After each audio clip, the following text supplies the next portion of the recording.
In 2014, a bizarre disappearance case occurred in Japan. A 15-year-old high school girl mysteriously vanished after going out with classmates. When police finally located her, they made a horrifying discovery: she had been dissected. Even more chilling, the killer had been openly sharing their dissection experience on online forums. As the investigation progressed, authorities uncovered that the murderer had been known since childhood as a medical prodigy. But the motive behind this gruesome crime was perhaps most shocking of all. The killer claimed they simply wanted to see what was inside the human body.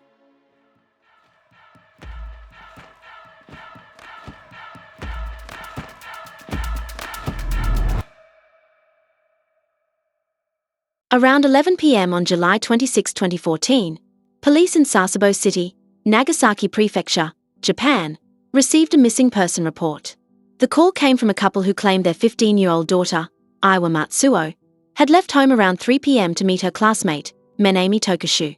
At 6:40 p.m., Iwa texted her mother saying she would return by 7 p.m., but by 11 p.m., she still hadn't come home, prompting her parents to contact the police. After taking the report, officers questioned Iwa's parents for details. During the conversation, they provided a crucial lead. While waiting for their daughter, they had repeatedly texted Menami, who insisted Iwa had left before 7 p.m.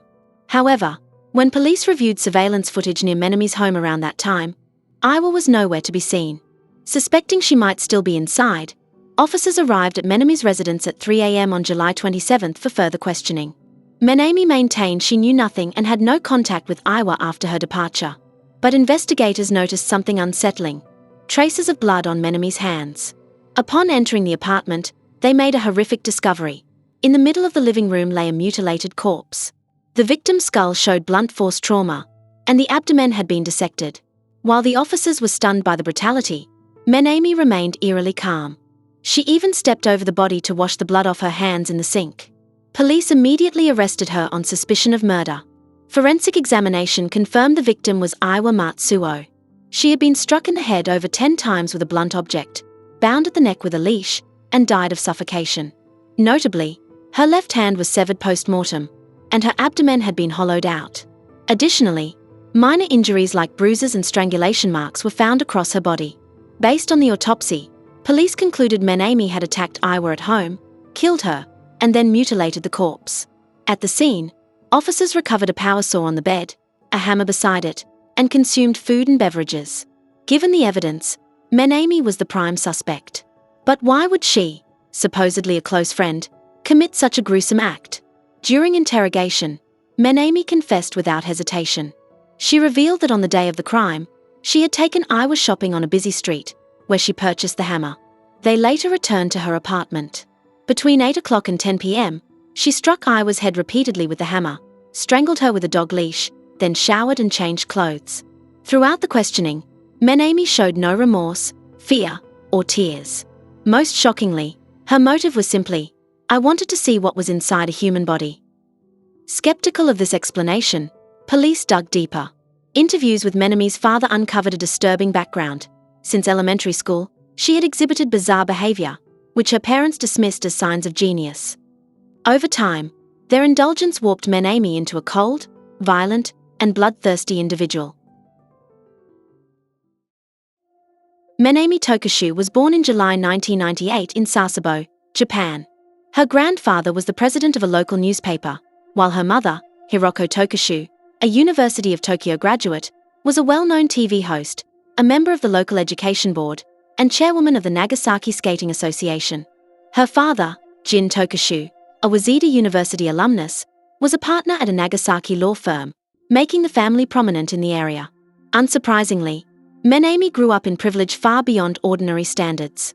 Like her older brother, Takehiko, an academic standout who entered Waseda's law program, aiming for a PhD to follow their father's footsteps, Menami excelled from childhood.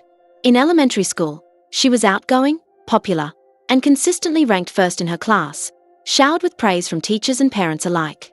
Early on, Menami voraciously read books on chemistry, biology, and medicine, growing obsessed with testing their theories firsthand.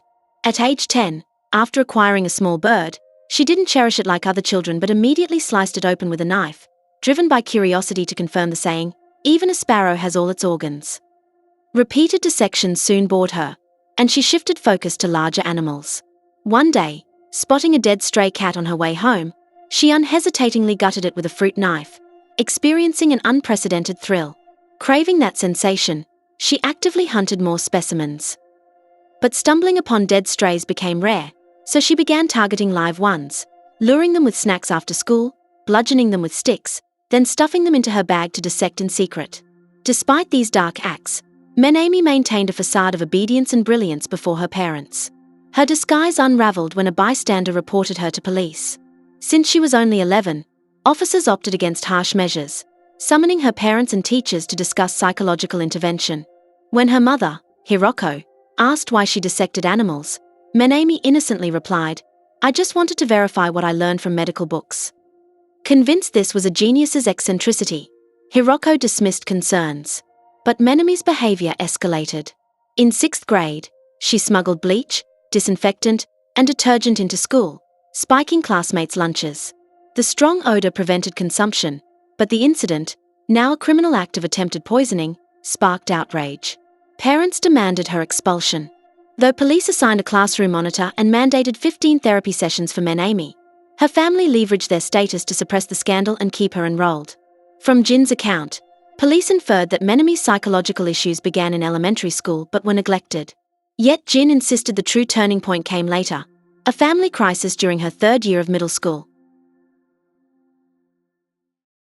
After entering middle school, Menami maintained excellent grades but underwent a drastic personality change. She became cold, withdrawn, and uncommunicative. Classmates viewed her as an emotionless oddity who never expressed feelings, keeping their distance.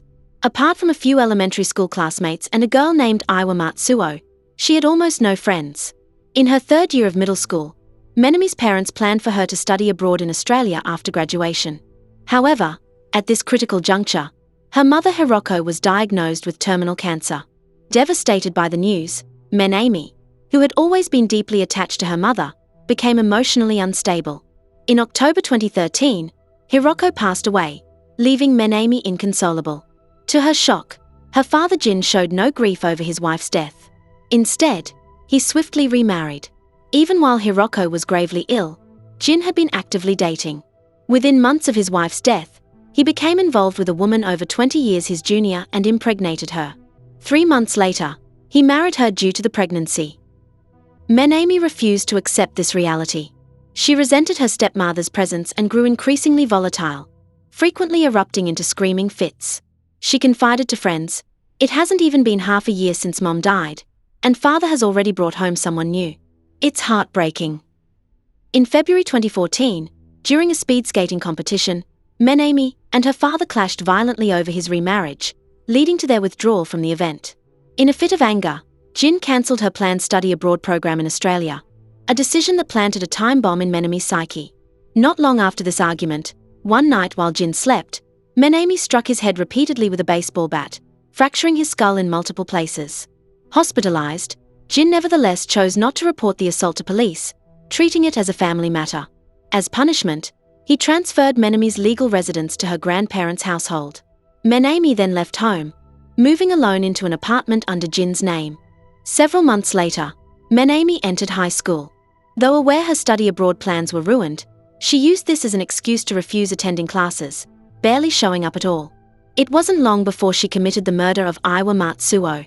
Based on Jin's account, investigators suspected Menami's condition went beyond mere psychological issues. She likely suffered from a psychiatric disorder. This suspicion was reinforced when police discovered forum posts she made on the day of the murder. "Do you know what color brain matter is? So disappointing. The inside of human bodies isn't any different from animals after all." When confronted about these posts, Menami responded coldly, "I shouldn't have stopped halfway. I could have dissected more thoroughly.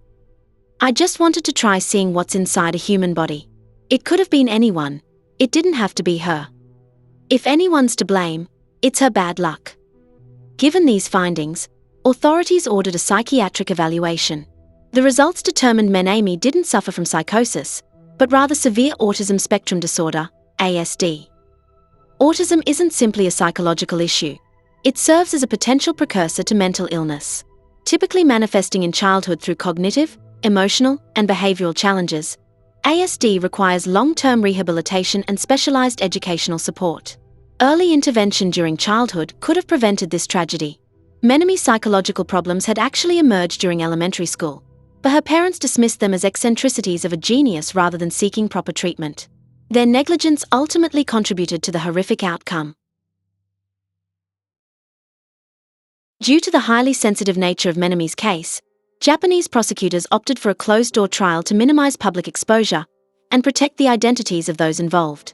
Under Japanese law, juvenile offenders under 16 are typically tried in family court, with most cases resulting in rehabilitation or placement in youth correctional facilities rather than criminal prosecution.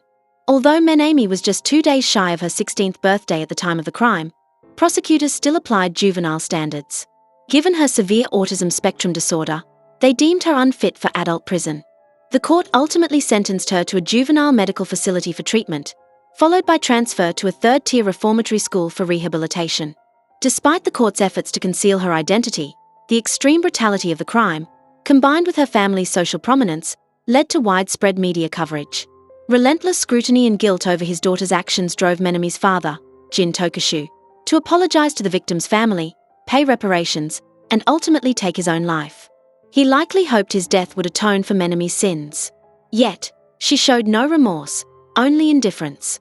When authorities brought her to identify his body, her chilling lack of reaction further horrified the public. Many in Nagasaki questioned the verdict, demanding criminal punishment. But the family court upheld its decision, sending her to the reformatory. The case shocked Japan, sparking national debate. What created a monster like Menami? Some blamed her parents' neglect and enabling, others pointed to failed psychological interventions, while critics condemned the education system. Yet no consensus emerged. In 2021, Menami underwent her final psychological evaluation at the reformatory. Despite years of assessments, she never expressed guilt.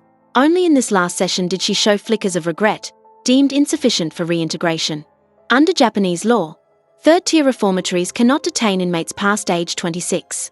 By 2024, Menami must be released, regardless of whether she's reformed. What she might do afterward remains a terrifying unknown. What are your thoughts on this case? Share your views in the comments below. That's all for now. If you enjoyed this case, don't forget to like and subscribe. Follow Case Diaries. There are plenty more cases coming your way. Got thoughts on today's story? Drop them in the comments below. I'd love to hear what you think. See you in the next one.